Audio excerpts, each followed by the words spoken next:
Hi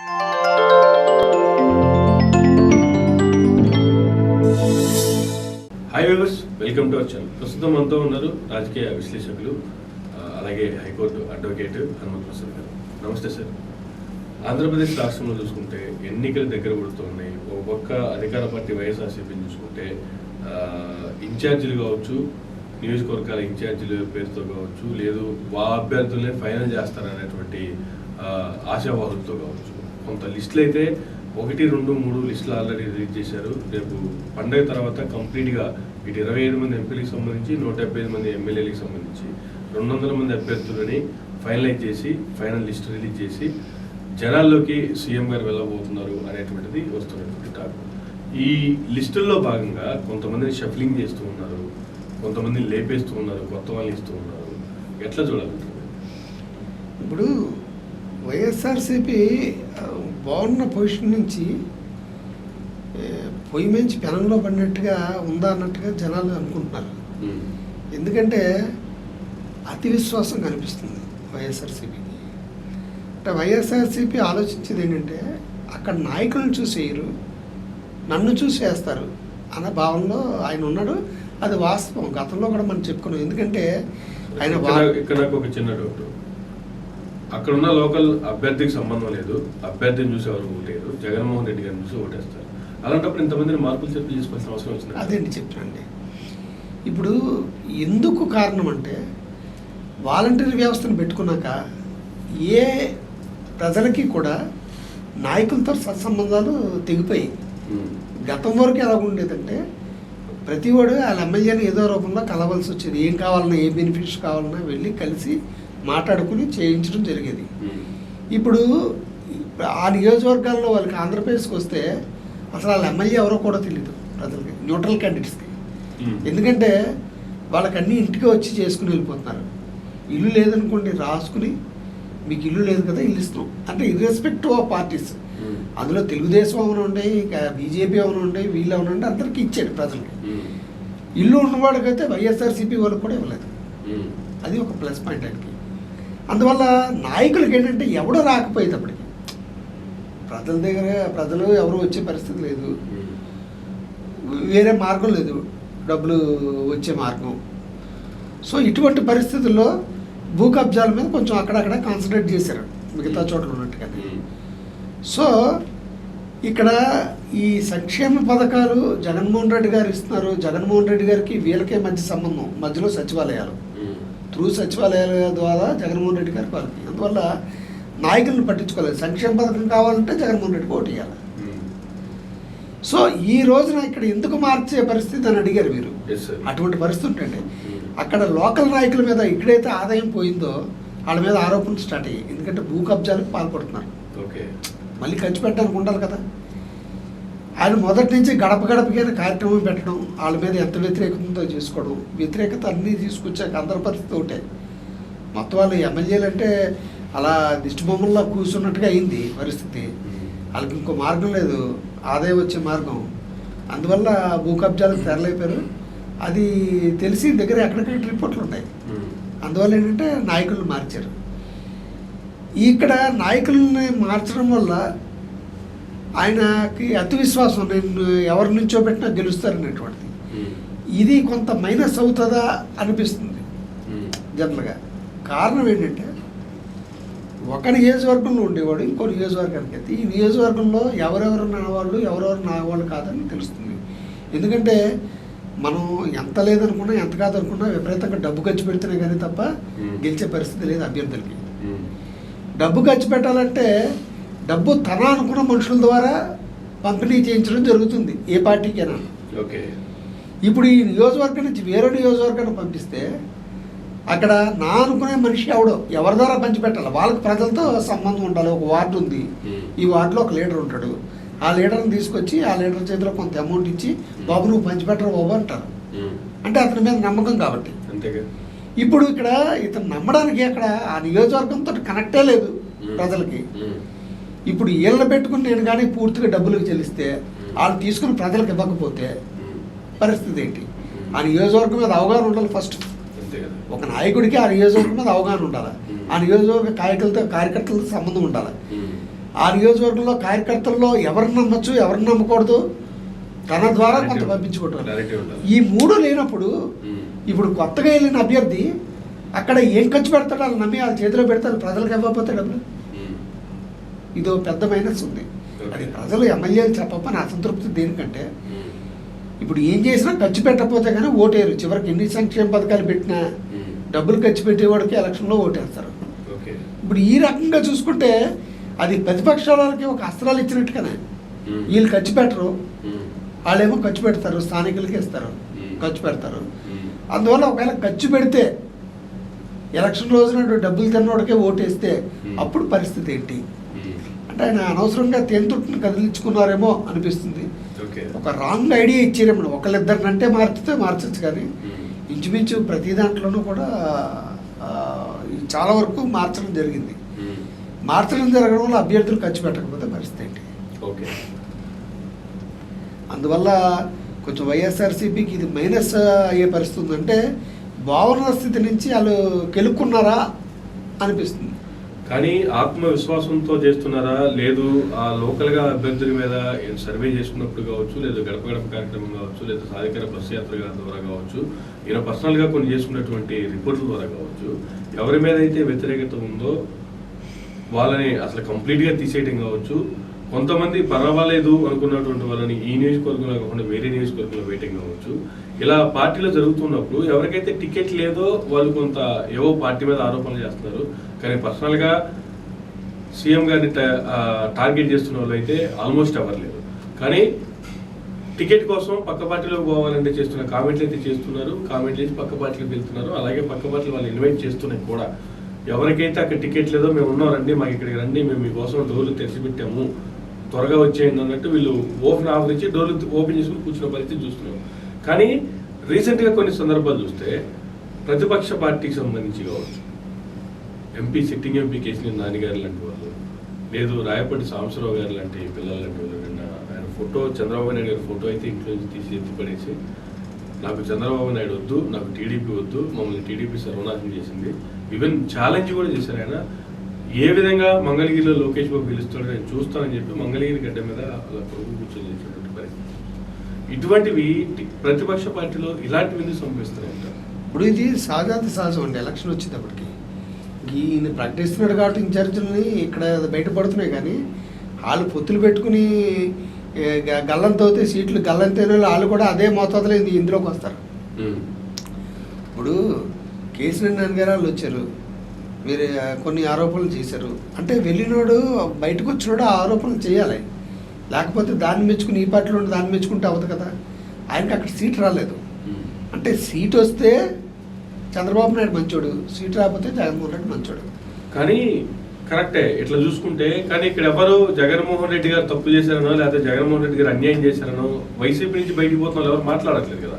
దానికి కారణం ఏంటంటే మాట్లాడిన చివరికి జగన్మోహన్ రెడ్డి గారు గెలుస్తారు అనేటువంటి భావం వాళ్ళకి ఉంది, ప్రతిపక్ష నాయకులకు ఉంది. ఇప్పుడు వాళ్ళు పోటీ చేయడానికి రెడీగా లేరు ఇతర నియోజకవర్గంలో. ఎందుకంటే అక్కడ నియోజకవర్గం పరిచయం లేదు, అక్కడ డబ్బులు ఖర్చు పెట్టాలి, పైకి చెప్పుకోలేరు. అది డబ్బులు ఎవరినైనా ఖర్చు పెట్టుకుంటాం, అతను మనిషి ఏడి, ఇక్కడి నుంచి తీసుకెళ్ళి పంచి పెట్టించడం జరగదు కదా. ఆటోమేటిక్గా ఆ నియోజకవర్గంలో ఆ వార్డులో ఉండేటువంటి వ్యక్తి చేతికి ఎవరు ఇచ్చి పంచమనాలా, ఆ వార్డులో వ్యక్తి పంచుతాడా పంచడా, ఇవన్నీ దానివల్ల వాళ్ళు భయం గుప్పిట్లు ఏంటంటే లేదు. మళ్ళీ రెండోది మనం పంచకపోతే ఏమవుతుంది, జీరో అవుతుంది. రెండోది ఇప్పుడు జగన్మోహన్ రెడ్డి గారు రావడానికి ఛాన్సెస్ ఉన్నాయి, ఆయన ఎందుకు ఇలా చేస్తున్నాడు అన్న క్వశ్చన్ మనసులో ఉంది అందరికీ. ఎందుకంటే బయటపడితే రేపు పొద్దున్న ఇదే పార్టీ వస్తే ఏ నామినేటెడ్ పోస్ట్ ఇంకోటి ఇస్తారు కదా అన్న విషయం ఒకటి. జగన్మోహన్ రెడ్డి గారు గెలవరు అన్న ఉద్దేశం ఉంటే వ్యతిరేకంగా ఓపెన్ అవుతారు ఏ పార్టీలోనే సరే. గెలుస్తారన్న భావం ఉంది కాబట్టి, ఎందుకంటే జగన్మోహన్ రెడ్డి గారు సంక్షేమ పథకాలు గెలిపిస్తాయి కాబట్టి ఆటోమేటిక్ అందువల్ల ఎవరు నోరేత్తట్లేదు. అయితే జగన్మోహన్ రెడ్డి గారికి తెలుసు నా సంక్షేమ పథకాలు గెలిపించినప్పటికీ కూడా నీ మీద గుడ్ మార్క్స్ ఉన్నాయా లేవా ప్రజల్లో, అది కూడా ప్లస్ పాయింట్ అవుతుంది. నువ్వు భూములు తినేసావు, అక్కడ ఏవో కంప్లైంట్లు వచ్చాయి, కంప్లైంట్ ఏదో ఉంటేనే కదా, అందువల్ల పక్కా తప్పిస్తున్నావు. ఇష్టం ఉంటే రాతలేదు. అందుకే 3 నెలల ముందు నుంచి ఆయన చూసుకొచ్చారు. ఎందుకంటే వేరే నియోజకవర్గాలు మార్చేటప్పుడు ఆ నియోజకవర్గాల్లో వర్క్ అయినా చేయాలి కదా. ఆయన ఒక ఇంటి ఇచ్చారు.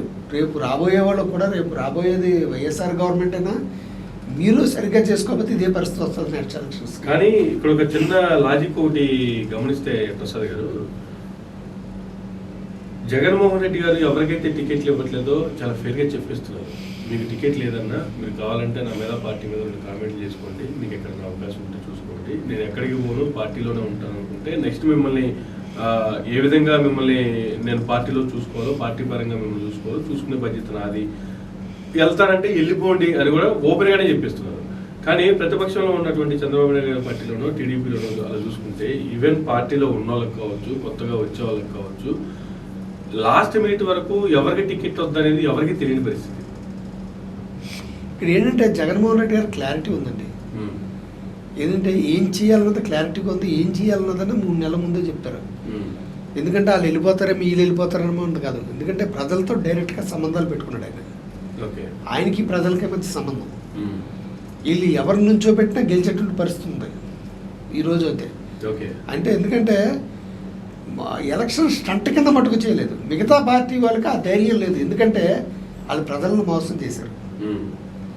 ఇప్పుడు ప్రతి దేశంలో ప్రతి పార్టీ కూడా ఎలక్షన్ ముందు కొన్ని హామీలు ఇవ్వడం, హామీలు నెరవేర్చడం,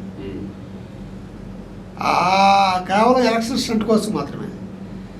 కానీ ఈయన అలా కాదు. ముందు ఏదైతే మేనిఫెస్టో ఇచ్చారో ఆ మేనిఫెస్టోని కంప్లీట్ చేశారు. మరి ప్రజలు ఈయన వేస్తారా? రాజకీయాలు ప్రజలకు అనవసరం. న్యూట్రల్ క్యాండిడేట్స్కి రాజకీయాలు మా వరకు వచ్చింది ఏం చేసి క్లారిటీగా మాట్లాడతారు ఆయన. ఇప్పుడు మీరు అన్నట్టుగా నీకు ఇష్టం లేకపోతే వేరే పార్టీకి వెళ్ళిపోతే అది 2 కామెంట్లు చేసుకో, నా ఈ విధానం ఇది అని చెప్పారు. ఆ ధైర్యం, ఆ కెపాసిటీ వాళ్ళకి లేదు. వాళ్ళకి లేదు కాబట్టి బొజ్జగింపు చర్యలు ఇంకోటో వాళ్ళు అలా అన్నారు అనుకోండి వెంటనే దుకాణం మూసేస్తారు. ఎందుకంటే ఏదో పార్టీ టికెట్ ఇస్తే డబ్బులు ఖర్చు పెట్టుకుని వెళ్తాం అన్న మాట తప్ప అంతకు మించి ఏమీ లేదు. ఇక్కడ జగన్మోహన్ రెడ్డి గారే గెలిపిస్తారన్న ధీమా. ఇప్పుడు నాయకులు కూడా జగన్మోహన్ రెడ్డి గారు గెలిపిస్తారని ఆయన భరోసా ఉంది ఆయనకి. నేను చేసే నా కార్యక్రమాలు గెలుస్తాయని ప్రజలు కూడా అదే నమ్ముతున్నారు. పార్టీ లీడర్స్ ఎవరైతేనేంటి జగన్మోహన్ రెడ్డి గారు. కానీ పార్టీ నమ్ముకొని ఎప్పుడైతే జగన్మోహన్ రెడ్డి గారు కాంగ్రెస్ విభేదించి బయటకు వచ్చారో, బయటకు వచ్చిన తర్వాత ఎవరైతే ఆ పార్టీని వదిలిపెట్టేసి జగన్మోహన్ రెడ్డి గారు వెంట నడిచారో అందరికీ న్యాయం చేయలేకపోయాను అనేటువంటి ఇదైతే ఒకటి ఉండింది.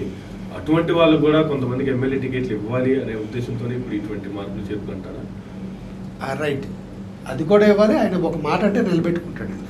ఆయన ఒక మాట అన్నాడంటే జగన్మోహన్ రెడ్డి గారు నిలబెట్టుకుంటాడు అన్న విషయం అందరికీ తెలుసు. ముందుకెళ్తాడు. తన నష్టాల గురించి లాభాల గురించి ఏం చేయడు. ఈరోజు రాష్ట్రం అప్పుల పాలు అయ్యింది. అది జగన్మోహన్ రెడ్డి గారి వల్లే కాదు, గత ప్రభుత్వం తీసుకొచ్చింది. ఇంత అప్పుల్లో ఉన్న ప్రజలకి సంక్షేమ పథకాలు ఈ రోజున ఆపలేదు. ఏదవను, ఎందుకంటే ప్రజల డబ్బే ప్రజలకే ఇస్తున్నాం. అప్పు తెచ్చేనా ఇక్కడ సంక్షేమ పథకాలు చేస్తున్నారు తప్ప అదే ఇంకో ప్రభుత్వం అయితే అలా చేయదు.